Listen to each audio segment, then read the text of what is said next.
So how long have we known each other? Because probably since I started here.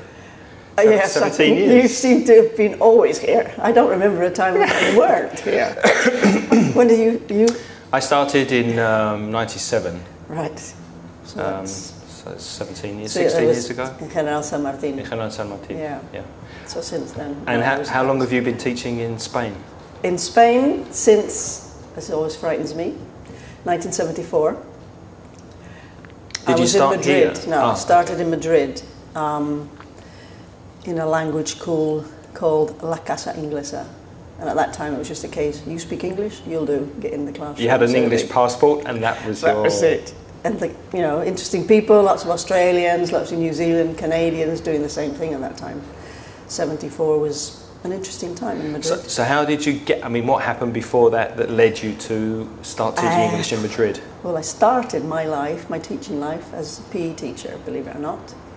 I studied physical education in Liverpool. In the UK? And then I taught for 3 years in a secondary school just north of Liverpool.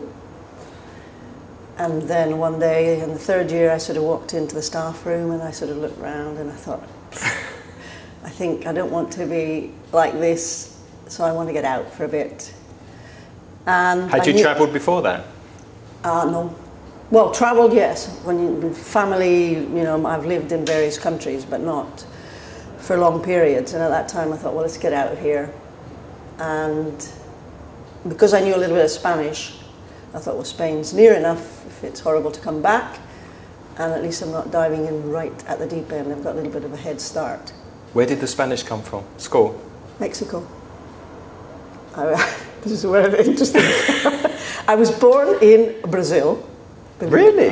So I didn't know that about you. Is that because your parents travelled? Yeah, my dad worked for a textile company, Scottish textile company, and he was sent out to Brazil in 1947. Right. I was born in Brazil. We lived in Brazil for a year, and then he was moved to Mexico City, which is where I lived we lived until I was 12. Do you remember much about that time in Mexico? I remember good things, yeah. What do you remember? I remember the school, Green Gates, and I can remember Mr. Geppert, my favourite teacher, geography teacher. He was absolutely wonderful, tall, bearded. And I remember the school, and I remember the house where we lived. There was a school in front, and I used to spend hours playing with the kids of the porter, the sort of conserje, if you like, of that school. And I remember Mexico. I can always remember also I wanted it to be cold. I wanted to wear a sweater. I could never wear a sweater in Mexico, so it was like this all the time. And occasionally you wake up and it was chilly. That's your Scottish blood. Yeah, I don't know. Yeah, probably. And I can remember putting on a green sweater for school, and that was just wonderful. And of course, about 15 minutes later, sweating, taking it off. But I had that pleasure. So that's where the Spanish came from. From Mexico? Yeah. And did you go to university? I went to college in Liverpool. In Liverpool? Yeah, PE college. That's when I... Okay, and that's when you started. So really, you've always been a teacher? Yeah. Yeah. I've always been a teacher. And then, I thought PE is a nice thing to teach. Kids usually like physical education, but kids up to about... Girls, because it's not mixed, obviously, teaching girls, up to about 14 they're okay, but from 14 onwards they don't want to go out on a whole cold hockey pitch or play netball. Were you really into sports? I loved sports. Sports is my love. I can spend hours watching on television or doing sports. So sports is my scene, as it were. Okay, so you came here in '74. What was the most difficult thing in those days about living in Spain, coming from Liverpool? Yeah. Well, it was an interesting time in Madrid because it was '74, so it was just the year in fact that Franco died. Right. And then the following year was sort of all the transition of the king coming back, etc., etc. So it was very, very interesting. Difficult thing at that point was paperwork. Getting bureaucracy, work permits and hasn't really changed that much. Well, it's a lot easier now, fortunately, than being in the EU. You've got this permit. You didn't have to do it every year, basically. Then I used to get up at 6 o'clock in the morning to go and get into a queue. There wasn't a system of numbers there either. You just had to stand for hours in a queue to get your paperwork done, etc. That was hard. So you've been here for quite a few years, but is there anything you remember about the UK that you miss? Yeah, I still say I'm going home when I go for Christmas and summer. I still say I'm going home. So there's still something that I just don't think, no matter how long you are in a country and how well you speak the language, you're never totally integrated. You know, I feel very integrated, and I've got lots of Spanish friends, and I sort of like the Spanish way of life, but I still things. What things? I'm going to push you on that. I really don't. Is it I Christmas? never put my finger. Christmas is Food? definitely one thing. I just, you know, I love a sort of traditional Christmas, irrespective of, you know, shouldn't really go for all this spending and things. But I like Christmas and food, yeah. And I just like, I suppose, because I'm in Scotland, I just love the sort of green and the possibilities of getting out for a nice walk, irrespective of the weather. Do you miss the stormy, cold, biting wind? I do. I do. And I love days like this, when it's clear blue sky, but really cold or windy. And to go for a walk like that, you know, if you just feel your cheeks burning. Yeah. And you go home and your sort of face is red. I love that. And I even like the rain, really. I suppose if I lived there I wouldn't, but it's just nice. I miss the rain. Yeah. Occasionally. And food occasionally, some things, but I think you can get things mostly now. Yeah. Yes. Now you not can. Great things. And I think that's basically it, really. And family, obviously. Well, I haven't got that much family. I've got sister and nieces and nephews. Yeah. But it's interesting when I say, what are you doing at Christmas? I think I'm going home for Christmas, or I'll spend Christmas at home. Oops. I don't know why that is. Gill, after all these years, do you still enjoy teaching? I do really enjoy teaching, and I know it's always surprising. And I think it's because, you know, it's sort of 50-50 with students. I think you sort of have a good time with the class of students generally. There's might be one bad apple in the group, but there's not that many. And you get that feedback, you know, so there's a little bit of an ego boost. So is it because it's different every year or every term that you don't know who you're getting in the class? It's that unknown quantity of meeting new people and not knowing how they're going to react. Not knowing how they're going to react to different activities. And generally they react as you expect, as I expect them to. So as a fellow teacher, I've got to ask you this. Everybody I've met and spoken to who's been in your classes have enjoyed thoroughly the way you teach, and have learned so much. What's the secret? Spend a lot of money on them. Go in with envelopes full of money. You pay them to say that after. Have you collected activities over the years that work? And is collected and repeated is that and the cut secret? up. I think I'm a frustrated primary teacher for cutting up pieces of paper. My class yesterday called me, "You're now the envelope woman," because I go in with envelopes full of pieces of paper and questions and things like that. I think the thing that would panic me about, or thing I would not like, is to see students getting bored. I mean, you know, I'm not.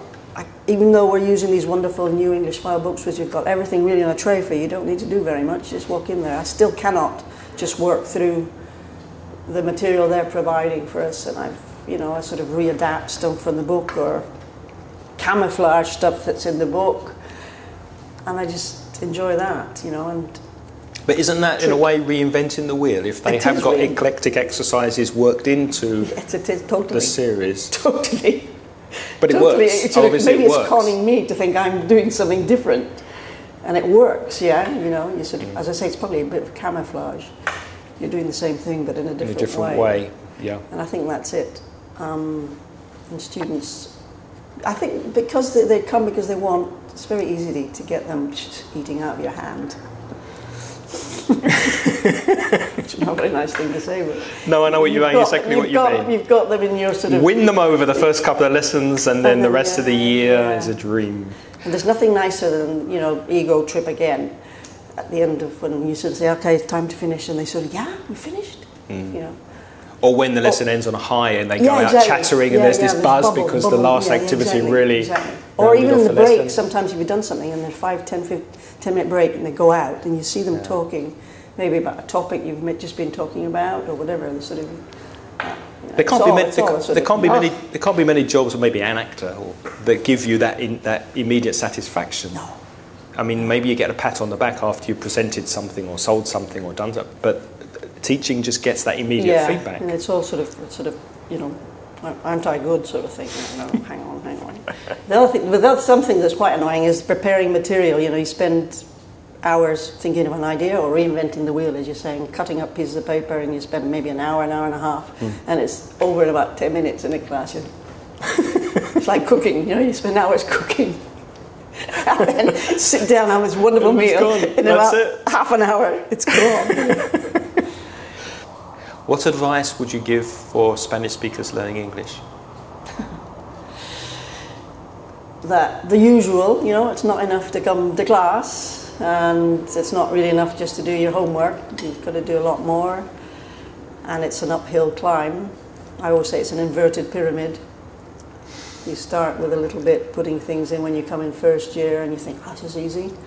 And gradually, your pyramid gets more things into it. And Patrick made the point that when you get to intermediate level, it kind of tails off a bit, and you really have to... That's the plateau then, They think that they don't see these sort of giant steps. Beginning the first 2-3 years, they sort of see, each day they see progress, and they get to a point when they think they're not learning, and they are learning, they're just sort of consolidating stuff. But that's when they get a little bit, they lose interest or demotivated. And now it's just, they've got so many possibilities now for using their English outside the class or getting access to English outside the class, and they just don't. Still now, you ask them, do they watch films in original version or television? Do they change? And they don't do it. Why do you think that is? Because there seems to be, in my experience, a lot of curiosity on the part of Spanish learners for knowing where to access and where to find material to improve their English.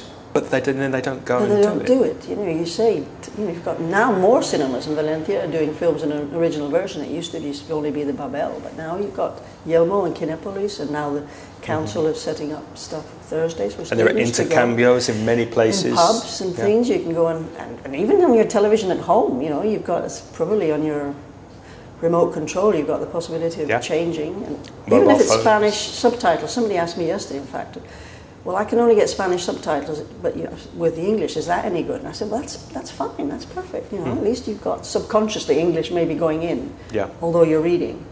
But their usual answer is, I don't want to go to the cinema to read.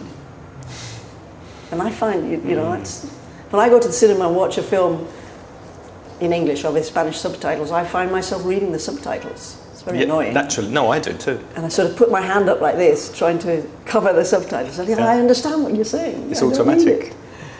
But it's not. They're very laid back, really. Yeah, Spanish. They are. That's maybe part of why you enjoy the job. There's not that sort of stress on us to sort of mañana syndrome. Yeah. Okay, Jill, now we're moving into the quickfire hot seat part of the interview, where I ask you a series of quick questions and tell me what you think. The quickfire hot seat. What makes you happy? What makes me happy? Seeing people happy makes me happy.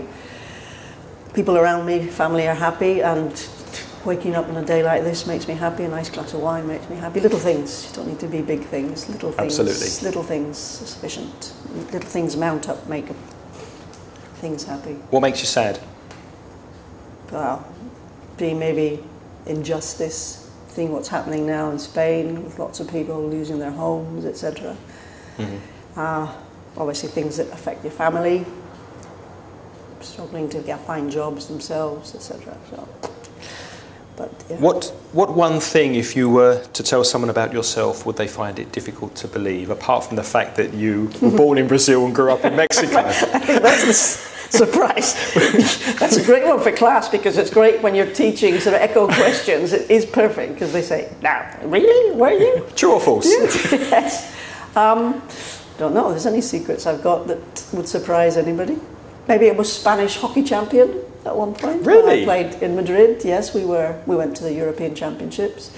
I played in the Spanish Club de Campo. You played in the Spanish national team? No, the Spanish club team, the equivalent of the football European Cup, which is club level. So you played for Madrid? I played in a Club de Campo in Madrid. Yes. I played hockey with them, and we went we won several Spanish championships and went to European championships as well. So you've got trophies at home? I've got trophies, paddle trophies as well with Ross.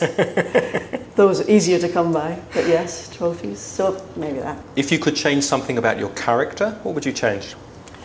Probably try to be a little bit less time obsessed. I'm obsessed with, you know, come in this morning, I don't have a class till this afternoon, but I'm here most of the morning, just sort of. Is that... That's just me, you know, I've got to be there an hour before somewhere, or 2 hours before, or... Is that a fear of being late, or...? I think it's just maybe avoiding stress, really, avoiding getting stressed, so I sort of prefer to give myself lots of time.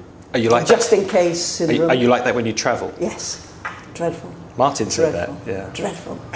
Sitting hours in airports, you know, thinking, oh no, what am I doing here? But I'm here and I've got my ticket and I've got my flight. So I can sit back and relax. Well, I try and avoid as many situations of stress as possible. And that's where time, I think, comes in. So all these years in Spain haven't made you more No. lackadaisical about punctuality? No. What's your biggest guilty pleasure? Maybe having a Big Mac sometime. A McDonald's fan? I'm usually quite careful. Well, I like to think I'm careful about what I eat and my diet. But occasionally on my way home, I pass McDonald's, and the car just sort of the car goes itself. So I have to. Well, yeah. And have a Big What Mac. can you do? When I finish the Big Mac, I think, why have I done that to my body? But at the time, it's very nice. Yeah. Okay. Well, thank you very much. Thank you very much.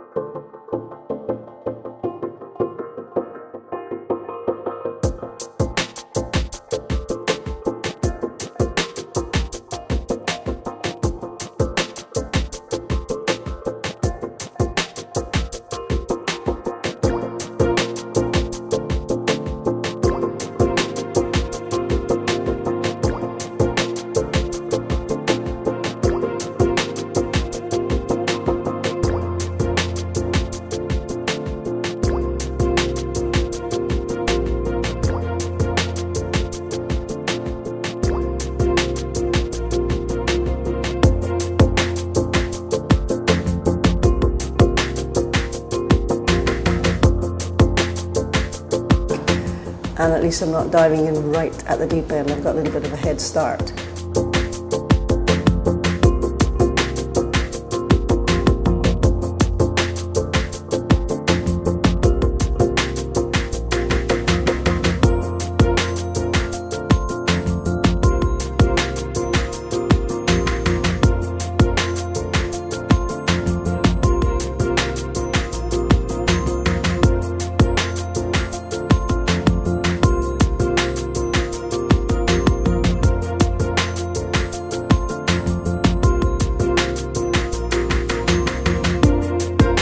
You know, and But isn't that in a way reinventing the wheel? If they have got eclectic exercises.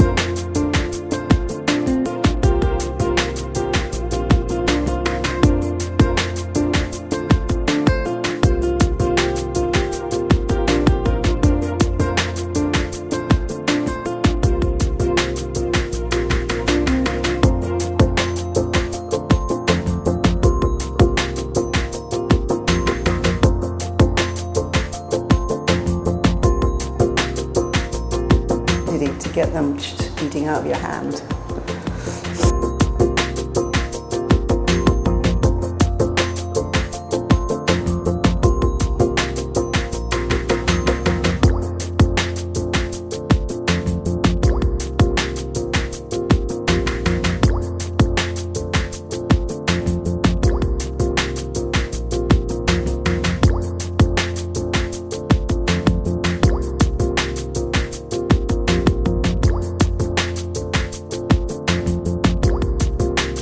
There was a school in front, and I used to spend hours playing with the kids of